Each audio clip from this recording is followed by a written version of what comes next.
Halo Sobat Kompas.com, selamat datang di Generasi Cuan Part 2 nih. Bareng sama Toko Kripto juga ada Mas Aditya Raflin selaku VP Marketing Toko Kripto. Kita mau nanya soal sistem investasi yang ada di kripto sendiri kan. Kalau tadi Mas Raflin juga bilang Metaverse itu layer yang beda lagi. Tapi ada juga yang investasi kriptonya juga di Metaverse gitu. Itu bisa dikasih gambaran sedikit gak Mas buat yang baru-baru mau nyoba nih atau baru penasaran nih, emang bisa ya investasi kayak gitu di Metaverse gitu? Nah, jadi sih sebenarnya kalau kita berbicara tentang investasi di Metaverse-nya itu sendiri, itu lebih related dengan what happen on NFT-nya. Jadi biasanya kalau kita ngomongin project Metaverse, mereka akan juga create NFT project. Misalnya salah satu project NFT yang memiliki Metaverse sendiri itu kalau nggak salah apartemen dan properti. Jadi ada dua project, satu apartemen, satu lagi adalah properti, di mana orang bisa beli land, orang bisa beli apartemennya juga, atau bahkan beli housesnya juga. Nah, investasinya itu di sana, di mana mereka membeli NFT. Tapi permasalahannya untuk saat ini NFT itu di seluruh dunia juga belum dilihat sebagai sebuah investasi jangka panjang. Iya. Nah, jadi ini menjadi tantangan tersendiri juga bagaimana Metaverse berkembang ke depannya, bagaimana NFT berkembang ke depannya. Karena orang masih melihat NFT itu sebagai sebuah, seperti awal-awal kripto ya, sebagai sebuah ajang untuk oke, kita beli dengan harapan terjadi kenaikan harga signifikan and then take profit. As simple as that. Jadi bukan sebagai sesuatu aset investasi jangka panjang gitu. Nah, ini yang memang harus di-crack juga oleh teman-teman NFT kreator dan juga Metaverse-nya ini sendiri karena memang ada keterkaitan antara NFT dengan Metaverse gitu. Karena kalau kita berbicara tentang virtual world masih cukup jauh lah. Bahkan kalau dari salah satu analisis di luar juga yang mungkin bisa menciptakan Metaverse pertama itu adalah perusahaan-perusahaan yang memiliki kolaborasi dengan game. Karena di game company mereka sudah menciptakan virtual world itu sendiri. Ya. Gitu sih. Oke, jadi balik lagi ke kripto ya, Mas. Jadi kan tadi kalau kita kan udah bahas banyak soal kripto, tapi kita belum bahas soal ini nih. Kan sekarang banyak orang-orang yang sulit membedakan mana aset kripto yang berpotensi scam sama aset kripto yang kayaknya nih aman nih gitu. Ya. Itu kayak gimana tuh cara bedakannya? Nah, sebenarnya ini mungkin penekanan tadi ya. Dior-nya ini ya, do your own research-nya ini. Nah, karena kalau kita bilang pasti scam atau enggak scam, itu kita juga, karena kalau kita bilang pas baca, oh pasti scam nih, ntar nuduh orang dibilang gitu kan. Nah, jadi seuzon gitu kan. Nah, jadi kita harus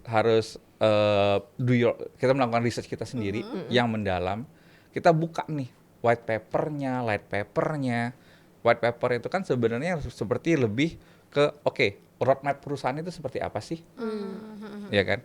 Terus kita juga siapa sih orang-orang di belakangnya, teknologi apa yang mereka gunakan, siapa auditor mereka, gitu. Jangan sampai nih kita masuk seperti yang pernah kejadian di Indonesia, ketika kita buka white paper isinya biografi. Biografi? Yes, itu ada kejadian. Beberapa bahkan, bukan hanya satu. Ada beberapa isinya biografi. Tapi karena memang mereka adalah orang-orang yang dikenal publik, akhirnya mendapat attention dan tapi ya tidak ada hal yang ditawarkan sebenarnya selain popularitas itu. Nah, itu yang kita tidak harapkan karena akhirnya masyarakat awam tergiur masuk, kemudian mengalami kerugian, akhirnya yang terdampak adalah industri kripto itu secara keseluruhan. Gitu. Padahal memang konsep koin atau tokennya memang tidak matang pada saat itu. Walaupun mereka masih ada ya sampai saat ini gitu ya. Nah, tapi mungkin ini bisa kita juga lihat bagaimana kita melakukan research-nya itu sendiri. Oke, kita tahu orang-orang di belakangnya. Gitu kan. Nah, yang roadmap-nya jelas. Oke, berikutnya apa? Kita lihat utility-nya apa. Kegunaan dari token atau koin tersebut. Nah, kalau kita ngomongin token atau koin, sebenarnya ada banyak jenis, gitu ya. Ada yang stable coin, ada utility token, gitu kan. Bahkan ada security token. gitu. Nah, kalau yang paling umum yang boleh diperdagangkan di Indonesia sebenarnya adalah stablecoin dan utility token. Ketika kita sudah melakukan research ini, sebenarnya itu sudah cukup baik, gitu. Untuk tokennya orang-orang di belakangnya jelas, auditornya jelas, roadmap-nya jelas, fungsinya jelas, ya kan? Nah, kemudian kita tinggal masuk nih, apakah kita siap balik lagi mengambil resiko? Karena namanya token atau bahkan bisnis secara umum, nggak ada yang bisa berani bilang guarantee akan naik. Nah, jadi hal-hal ini walaupun misalnya ketika kita bilang, oh udah ngambil token yang lama aja, yang memang sudah ada sebelumnya, itu juga tidak bisa menjamin karena kita tahu apa yang terjadi dengan Terra beberapa waktu yang lalu. Tadi baru mau nanya, gimana nih kalau dari kalau Terra Luna waktu itu? Iya kan? Nah, Terra itu case-nya agak unik gitu ya.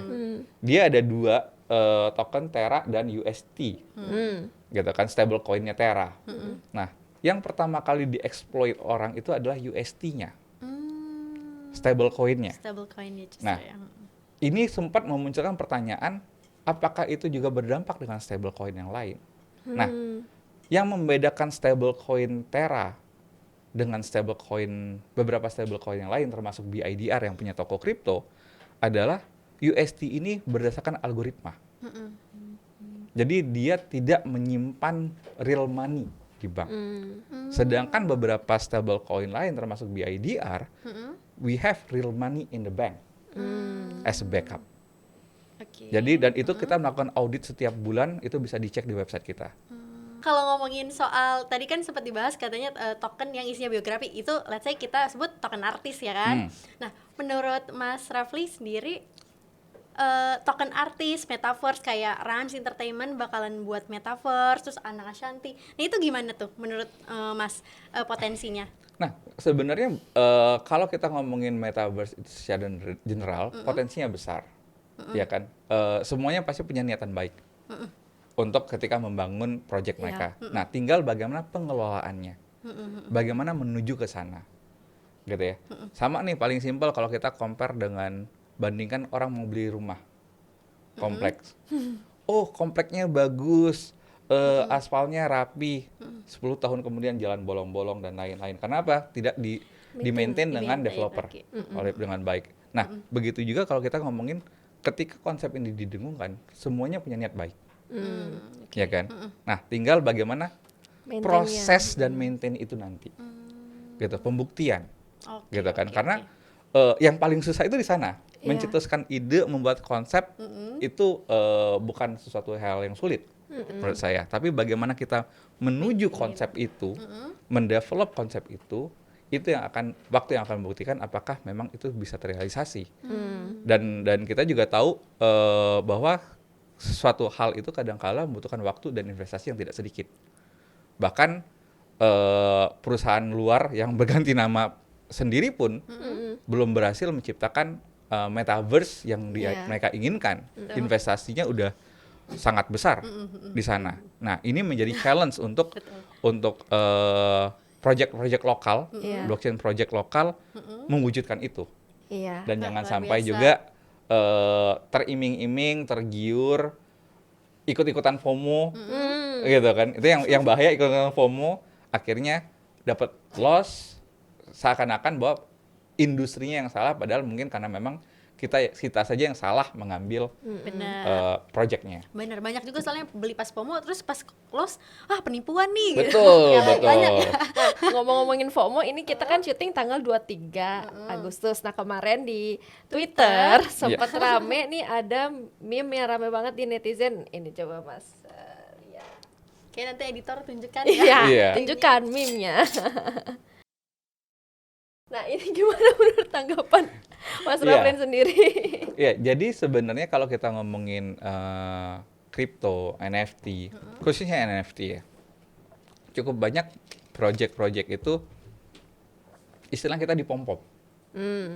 Kalau kita coba sedikit flashback, bagaimana salah satu token meme ya, Dogecoin Ya. itu mengalami kenaikan luar biasa Iya. gila ketika ditweet oleh Abang Mas, Elon Elon Musk. Elon Musk. Gitu kan. Nah, itu sebenarnya bisa menjadi sebuah bukti bahwa pom dari pihak-pihak tertentu ini bisa berimpact. Benar. Di mana dia memiliki followers, Ya. sehingga followersnya ikut menjadi FOMO. Ya begitu juga, ini juga related tadi dengan token-token yang hanya memanfaatkan ketenaran ya, mereka betul, gitu. betul. Dan ini sedikit berbeda dengan token fans yang kalau kita lihat token fans itu sebenarnya ada di sepak bola. Ada dan cukup banyak klub yang punya token fans di market gitu ya. Nah, itu sedikit berbeda karena dia token yang berbasis community. Oh, Jadi I komunitasnya see. inilah Iya. yang menggerakkan harga tersebut. Karena dengan tujuan untuk membantu klub yang mereka cintai. Dan seingat saya ada klub-klub lokal juga lagi melihat peluang ini, Iya. Oke. klub Indonesia. Nah, tapi kalau kita berbicara tentang NFT, tentang token itu sendiri, memang sering terjadi pom-pom ini dari pihak luar yang tidak terintegrasi dengan project itu sendiri. Hanya untuk memang meng-create FOMO sehingga orang masuk dalam project tersebut dan akhirnya pihak-pihak lain bisa mengambil profit, ya kan? Nah, apalagi kalau kita berbicara tentang NFT market, likuiditas NFT itu masih dibilang sangat limit, sangat terbatas. Berbeda dengan kripto. Kripto yang blue chipnya ya. Nah, ada juga kripto-kripto yang likuiditasnya rendah, ada, gitu. Tapi cukup masih bisa untuk orang bertransaksi. Karena apa? Pasti akan tetap tercipta market dan orang tinggal melakukan buy or sell. Tapi ketika kita mau melakukan misalnya menjual NFT, itu betul-betul kita harus menunggu orang yang benar-benar pengen beli. Iya, susah ya. Kita nggak bisa lempar ke market, ada orang, saya misalnya, let's say, adik kita Gozali gitu ya. Nah, oke, misalnya saya punya satu NFT Gozali. Misalnya saya lempar ke market, saya lihat ada orang yang nawar harga sekian nggak ya? Saya lepas. Kan di NFT market belum seperti itu. Di mana orang akan ada offering ke NFT A atau B atau C, gambarnya. Jadi bukan project-nya. Iya. Nah, itu yang kemudian bisa kita jual. Nah, itu juga harus dipahami bahwa likuiditasnya masih sangat rendah. Sehingga ketika kita mau membeli NFT, orang-orang awam itu juga harus paham resiko-resikonya itu seperti apa. Nah, dan juga sebenarnya menjadi kewajiban juga sih seharusnya untuk teman-teman yang membantu, kalau di situ dimention influencer gitu ya, yang memiliki pengaruh untuk mengedukasi. Karena bagi saya itu adalah kewajiban bersama lah ya, untuk kita mengedukasi publik. Benar-benar. Jangan hanya sekedar kita berbicara keuntungan pribadi. Karena ketika Setuju.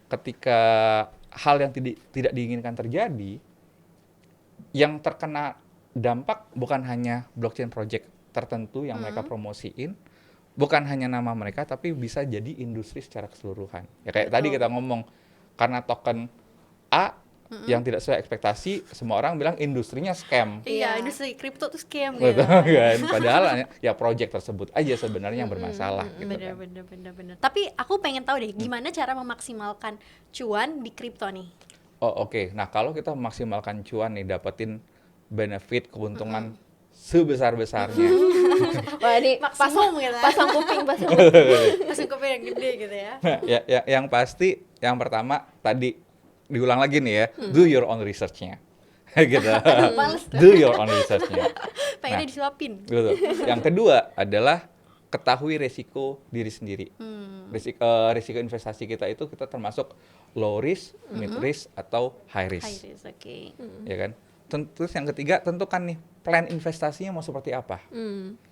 Jangka pendek, jangka menengah, jangka panjang. Karena ini sebenarnya bisa related dengan risk itu tadi. Ketika dia high risk tapi kita planningnya adalah jangka panjang, itu akan bisa tergerus, risikonya bisa jadi turun. Tapi ketika kita ambil, saya high risk jangka pendek, high risk ketemu high risk, itu akan jadi more high risk. Gitu ya. Nah, itu juga kita tentukan risiko diri kita sendiri seperti apa sebagai investor, kemudian tentukan rencana investasinya mau seperti apa. Udah ketemu nih, oke, saya maunya 50% jangka panjang. 50% lagi jangka pendek. Gitu kan. Berarti kan kita udah tahu nih polanya mau seperti apa. Nah, karena jangka pendek, menengah, panjang ini akan terkait dengan apa yang harus kita lakukan di dalam kripto. Kalau kita jangka panjang, buy and hold. Berarti kita beli, udah, Hold. Nah, hold. Oke. Gitu ya. Nah, tapi juga ada mitigasi resiko yang bisa kita lakukan. Yang kita sebut sebagai tadi nabung kripto. Dikit-dikit cicil gitu. Beli dikit-dikit. Jadi misalnya memang kita sudah alokasiin di dana 100.000, nggak usah gede-gede, 100.000 setiap tanggal minggu pertama hari Senin tiap bulan setelah gajian Per beli bulan ya. Bitcoin 50.000, Ethereum 50.000 misalnya. Karena misalnya kayak di kripto kan transaksi minimal 50.000. Oke, 50.000 tiap bulan rutin. Gitu ya. Jangan sampai juga kita masuk, oh Bitcoin di harga 50.000, oh bakal 100.000 nih. Masuk nih 100 juta. Hold aja. Seharusnya itu bisa menjadi resiko rendah, tapi karena kita belinya langsam di depan semua, Langsung jadi resiko tinggi. tinggi. Gitu kan. Jadi mendingan kita cicil. Cicil. Mitigasi resikonya. Gitu. Tapi kalau misalnya, oh saya mau jangka pendek. Berarti kalau kita udah ngomongin jangka pendek, berarti kita ngomongin trading. Trading ya. Ya Harus kan? siap-siap ya di Nah, komputer. trading ini kalau kita ngomongin trading, tadi jangan lupa prinsipnya itu buy low, sell high. Jangan kebalik. Gitu Ya. kan? Nah, hal yang bisa kita lakukan juga itu adalah konsep money management. Dalam artian gini, kita mau ambil keuntungan berapa. Misalnya, kita mau ngambil keuntungan setiap 5%. Jadi ketika skenario itu terhit, kita harus take profit. Jadi kalau kita berani 5% take profit, cut loss-nya mau berapa persen? Nah, biasanya normalnya itu 1:1 atau 1:2. 1:2 ini dalam artian 2 kali loss tercover dengan 1 kali take profit. Oke. Nah, jadi berarti misalnya kita berani take profitnya 5%, berarti cut loss-nya kita di 2,5%. Oh, kayak gitu Nah, ya. itu harus kita terapkan. Makasih banyak Mas Adit. Thank you. Mas Adit Tiara Flynn Banyak, udah join di Mas. Generasi Cuan kali ini. Sehat dan sukses selalu ya Mas. Sama-sama. Sukses terus. Semoga NFT kriptonya hijau semua ya. Amin. Nah itu dia sahabat kompas.com, bincang-bincang kita nih bersama Mas Adit Tiara Flynn selaku VP Marketing Toko Kripto, bahas soal kripto juga nih pastinya di Generasi Cuan kali ini. Terus saksikan program Generasi Cuan di YouTube channel kompas.com, dan kita juga ada YouTube channel terbaru nih Generasi Cuan. Jangan lupa di subscribe ya, nyalakan lonceng notifikasinya, cari di playlist Generasi Cuan. Melis, Niken, Mas Raf pamit undur diri, kru juga yang ada di sini pamit. Salam Generasi Cuan, sampai ketemu di episode yang akan datang. Pastikan kamu jadi generasi yang pandai melihat peluang. Sampai jumpa.